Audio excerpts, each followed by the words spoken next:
بسم اللہ الرحمن الرحیم۔ دا انفوٹینمنٹ ڈیجیٹل میڈیا پر ایک مرتبہ پھر آپ کا خوش آمدید۔ ناظرین اکرام، آج ہم پاکستان کی اہم شخصیات کے سلسلے کی چھٹی قسط پیش کرنے جا رہے ہیں، جس میں ہم پاکستان کی سابق وزیر اعظم اور مسلم دنیا کی اور پاکستان کی پہلی خاتون وزیر اعظم شہید بے نظیر بھٹو کی زندگی کا احاطہ کریں گے۔ آپ سے گزارش ہے، اگر ابھی تک آپ نے ہمارا چینل سبسکرائب نہیں کیا تو ہمارا چینل سبسکرائب کریں اور بیل آئیکن بھی پریس کر دیں تاکہ آنے والی ویڈیوز آپ تک پہنچتی رہیں اور ہماری اسی طرح حوصلہ افزائی ہوتی رہے۔ 21 جون 1953 کے خاصے گرم دن کراچی کے پینٹوز نرسنگ ہوم میں اس بچی کی پیدائش پر اہل خانہ کے لوگ بہت خوش تھے، ساتھ ہی ہسپتال کا عملہ بھی کافی خوش تھا۔ اپنی اس پہلی اولاد کو والد نے پیم کی جبکہ والدہ نے بیوی کے نام سے پکارا، مگر ادارے کے ریکارڈ کے مطابق بچی کا نام بے نظیر بھٹو درج کیا گیا، جو کہ ذوالفقار علی بھٹو نے اپنی ایک جوان سالہ مرحومہ بہن کے نام پر رکھا۔ ذوالفقار علی بھٹو نے پہلی شادی 1943 میں شیریں امیر بیگم سے کی اور ستمبر 1951 میں دوسری شادی کرد نژاد ایرانی خاتون نصرت بھٹو سے کی۔ نصرت بھٹو سے ذوالفقار علی بھٹو کے 4 بچے تھے، جن کے نام بے نظیر، میر مرتضیٰ بھٹو، صنم بھٹو اور شاہ نواز بھٹو تھے۔ بے نظیر نے ابتدائی تعلیم کراچی اور راولپنڈی سے حاصل کی۔ دسمبر 1968 میں بے نظیر نے او لیولز کا امتحان امتیازی نمبروں سے پاس کیا۔ اپریل 1969 میں political science undergraduate program میں ہارورڈ یونیورسٹی امریکہ میں داخلہ لیا۔ امریکہ میں بے نظیر کی شروع کی زندگی کافی مشکل تھی۔ ان کے ہم جماعتوں کے مطابق شروع کے دنوں میں بے نظیر زیادہ تر وقت روتی رہتی تھیں، لیکن بعد میں وہ ہارورڈ یونیورسٹی میں اپنے ہاسٹل کی سوشل سیکرٹری بھی بنی۔ وہ اپنے والد کی طرح امور خارجہ میں دلچسپی رکھتی تھیں۔ ویتنام میں امریکی جنگ کے خلاف مہم میں بھی شریک رہیں۔ 1971 میں ذوالفقار علی بھٹو جب پاک بھارت جنگ کے دوران امریکہ آئے تو انہوں نے بے نظیر بھٹو کو بھی اقوام متحدہ بلوایا۔ ایسے ہی بھٹو صاحب نے بے نظیر کو امور خارجہ کے اسرار و رموز سکھائے۔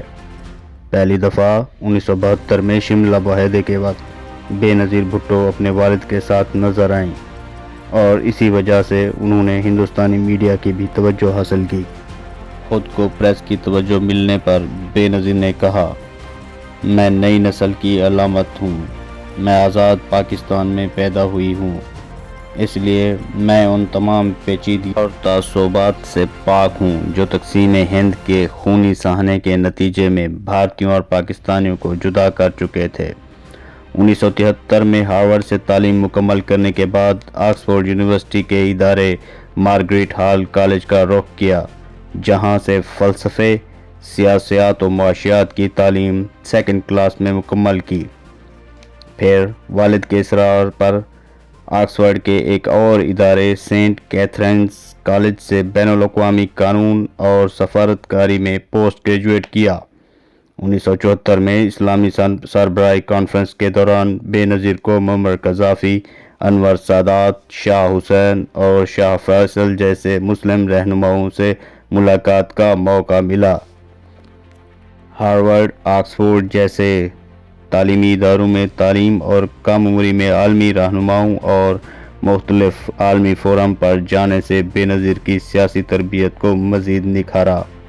1977 میں بے نظیر آکسفورڈ یونیورسٹی کی مباحثے کی یونین کی صدر منتخب ہوئیں۔ اس کے علاوہ کنزرویٹو پارٹی کی ذیلی تنظیم کنزرویٹو ایسوسی ایشن میں بھی سرگرم رہیں۔ جون 1977 میں تعلیم مکمل ہونے کے بعد اس ارادے سے پاکستان آئیں کہ اپنے والد اور اس وقت کے وزیر اعظم ذوالفقار علی بھٹو کے دفتر میں مشترکہ مفادات کی قائم بین الصوبائی کونسل میں خدمات سر انجام دیں گی۔ اور پاکستانی دفتر خارجہ میں ملازمت کے لیے مقابلے کا امتحان دیں گی، مگر پاکستانی سیاست اور فوج کچھ اور ہی طے کر چکی تھی۔ 5 جولائی 1977 کو ذوالفقار علی بھٹو کی حکومت کا تختہ اس وقت کے بری فوج کے سربراہ جنرل ضیاء الحق نے الٹ کر ملک میں مارشل لا نافذ کر دیا۔ ملک کے وزیر اعظم سمیت صحافیوں، ادیبوں اور شعراء کو پابند سلاسل کر دیا گیا۔ بعد میں مظاہروں اور عالمی دباؤ کے نتیجے میں وزیر اعظم کو چھوڑ دیا گیا، مگر ستمبر 1977 میں ان کو ایک قتل کے الزام میں دوبارہ گرفتار کر لیا گیا۔ اسی دوران بے نظیر بھٹو اور نصرت بھٹو کو بھی گرفتار کر لیا گیا، جبکہ میر مرتضیٰ اور شاہ نواز کو ملک سے باہر بھیج دیا گیا۔ 1977 میں ملک میں فوجی بغاوت کے بعد بے نظیر کو پہلی دفعہ پارٹی کا مرکزی مجلس عاملہ کا رکن منتخب کیا گیا۔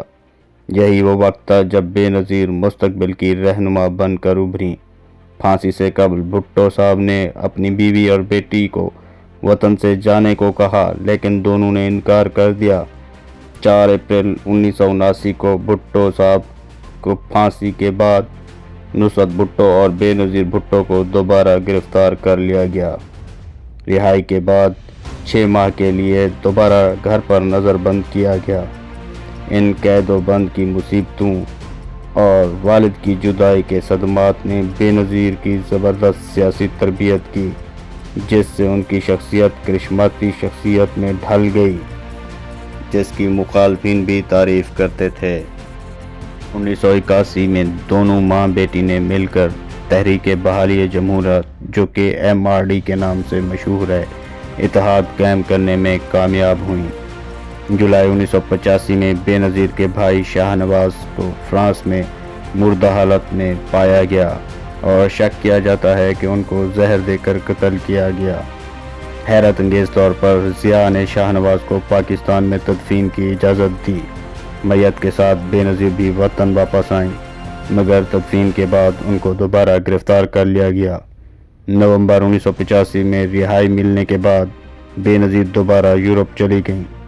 30 دسمبر 1985 کو ضیاء نے مارشل لا کے خاتمے کا اعلان کیا تو بے نظیر نے بھی وطن واپسی کا فیصلہ کیا، لیکن پارٹی کے بعض رہنماؤں کا خیال تھا کہ بے نظیر نے اقتدار کو فوقیت دیتے ہوئے بھٹو کی سیاسی روش ترک کر کے پاکستان کی اسٹیبلشمنٹ سے سمجھوتا کیا۔ 10 اپریل 1986 کو بے نظیر وطن واپس آئیں تو ان کا فقید المثال استقبال ہوا، جس میں لاکھوں لوگ شریک ہوئے۔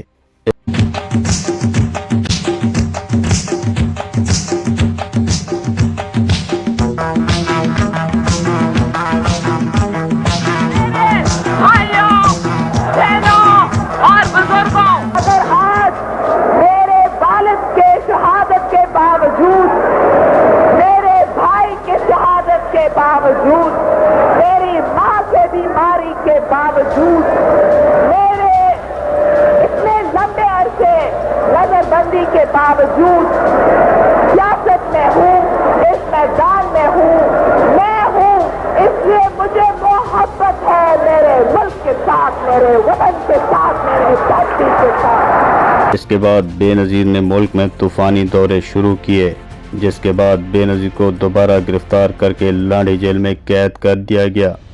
رہائی کے بعد دوبارہ سیاسی سرگرمیوں کا آغاز کیا۔ ساتھ ہی 18 دسمبر 1987 کو آصف زرداری سے شادی کی، کتابوں کے مطابق ارینجڈ میرج تھی۔ زرداری نصرت بھٹو کا انتخاب تھا۔ اسی دوران غیر جماعتی انتخابات کے نتیجے میں وزیر اعظم بننے والے جنیجو کی حکومت کو ثانیہ اوجڑی کیمپ کی وجہ سے مئی 1988 میں صوبائی اسمبلیوں سمیت تحلیل کر دیا گیا۔ جنرل ضیاء کو اطلاع مل چکی تھی کہ بے نظیر حاملہ ہیں، اس لیے اس نے نومبر 1988 میں انتخابات کا اعلان کیا تاکہ بے نظیر زیادہ متحرک نہ ہو سکیں۔ ضیاء نہیں چاہتا تھا کہ بے نظیر الیکشن جیتیں، مگر اگست 1988 میں بہاولپور کے قریب ضیاء کا طیارہ حادثے کا شکار ہو گیا، جس میں وہ جاں بحق ہو گیا۔ پاکستان کے طاقتور حلقوں کی تمام کوششوں کے باوجود 16 نومبر 1988 کو ہونے والے انتخابات میں پیپلز پارٹی نے کامیابی حاصل کی اور 2 دسمبر 1988 کو 35 سال کی عمر میں اسلامی دنیا اور پاکستان کی پہلی خاتون وزیر اعظم منتخب ہوئی۔ لیکن صرف 20 ماہ کی حکومت کے بعد بدعنوانی اور بے امنی کے الزام میں 1990 میں اس وقت کے صدر غلام اسحاق خان نے اسمبلیاں تحلیل کر دیں، لیکن 8 اکتوبر 1993 کو بے نظیر دوبارہ وزیر اعظم منتخب ہوئیں۔ 8 اکتوبر 1993 کو بے نظیر کے بھائی مرتضیٰ بھٹو PS 31 لاڑکانہ سے اپنی آبائی سیٹ سے رکن سندھ اسمبلی منتخب ہوئے اور وطن واپس آ گئے۔ میر مرتضیٰ بھٹو کو دہشت گردی کے الزام میں گرفتار کر لیا گیا۔ رہا ہوتے ہی بہن اور بہنوئی پر کھل کر تنقید کی اور بہن کے مقابلے میں اپنی الگ سیاسی قوت مجتمع کرنا شروع کر دی۔ اس اندرونی کشمکش کے نتیجے میں پارٹی میں یہ سوچ پروان چڑھی کہ مرتضیٰ بھٹو ہی بھٹو کا اصل جانشین ہونا چاہیے۔ اس کشمکش میں نصرت بھٹو نے بھی مرتضیٰ کی حمایت کا اعلان کیا۔ 10 جنوری 1994 میں بے نظیر نے خود کو پارٹی کا سربراہ منتخب کرا لیا، لیکن ان بہن بھائی کے درمیان سیاسی کشمکش مرتضیٰ کی موت تک جاری رہی۔ 1996 میں میر مرتضیٰ کو ان کے گھر 70 کلفٹن کراچی کے باہر قتل کر دیا گیا، جس کے چند دنوں بعد PP کے اپنے صدر فاروق احمد لغاری نے ایک بار پھر کرپشن کے الزامات پر بی کی حکومت برطرف کر دی، جس کے بعد بی کبھی دوبارہ وزیر اعظم نہ بن سکیں۔ 1998 میں بی خود ساختہ جلا وطنی اختیار کی اور دبئی میں سکونت اختیار کی۔ نون لیگی حکومت نے حسب روایت بی پر مختلف مقدمات قائم کیے اور 5 سال کی قید دلوائی۔ بی کے غیر ملک ہونے کی وجہ سے سزا پر عمل درآمد نہ ہو سکا۔ 12 اکتوبر 1999 میں نواز شریف کا تختہ اس وقت کے آرمی چیف جنرل مشرف نے الٹ دیا۔ نواز شریف بھی سن 2000 میں مشرف سے معاہدہ کر کے جدہ چلے گئے۔ یوں دونوں پارٹیوں کے سربراہ جلا وطن ہو گئے۔ اس دوران ان کے آپس میں رابطے ہوئے اور مستقبل میں ساتھ چلنے کے وعدے وعید ہوئے، جن کو تاریخ میں میثاق جمہوریت کے نام سے یاد کیا جاتا ہے۔ 2007 کے اوائل میں بے نظیر نے جنرل مشرف سے دبئی میں ملاقات کر کے ڈیل کر لی، جس کے نتیجے میں 18 اکتوبر 2007 کو بے نظیر وطن واپس آئیں اور آپ کا بے مثال استقبال کیا گیا۔ لیکن کارساز کے مقام پر قافلہ پہنچا تو ایک خودکش حملہ ہوا، جس میں بی تو محفوظ رہیں، لیکن 176 سے زائد لوگ لقمہ اجل بن گئے۔ اس کے باوجود بی نے اپنی سیاسی سرگرمیاں جاری رکھیں۔ 1 ماہ بعد بی دبئی میں اپنے بچوں سے ملنے گئیں تو مشرف نے 3 نومبر 2007 کو ملک میں ایمرجنسی لگا کر ججز کو نظر بند کر دیا اور میڈیا کو بند کر دیا گیا۔ اس دوران بی فوراً وطن واپس لوٹیں اور ججز اور میڈیا سے اظہار یکجہتی کے لیے ریلیاں نکالیں۔ بی نے 27 دسمبر 2007 کو لیاقت باغ پنڈی میں ایک جلسے کا انعقاد کیا۔ اس سے ایک دن پہلے بی نے خیبر پختونخوا میں جلسہ کیا اور رات کو بی اسلام آباد پہنچی۔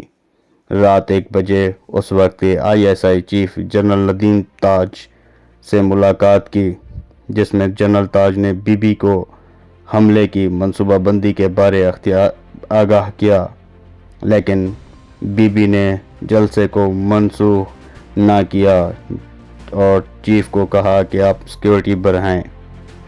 آخر کار 27 دسمبر کی وہ شام آ گئی۔ جلسے کے اختتام پر بی کی گاڑی جلسہ گاہ سے باہر نکلی تو لوگوں نے گھیر لیا اور شدید نعرے بازی کی۔ کارکنوں کے نعروں کے جواب دینے کے لیے بی سن روف سے باہر نکلیں اور ہاتھ ہلایا۔ اسی دوران بی پر 3 فائر ہوئے، جس کے بعد بی فوراً گاڑی میں گر گئیں اور خالق حقیقی سے جا ملی۔ بی کے قتل کی ذمہ داری TTP نے تو قبول کی، لیکن اصلی قاتلوں کا سراغ آج تک نہ مل سکا۔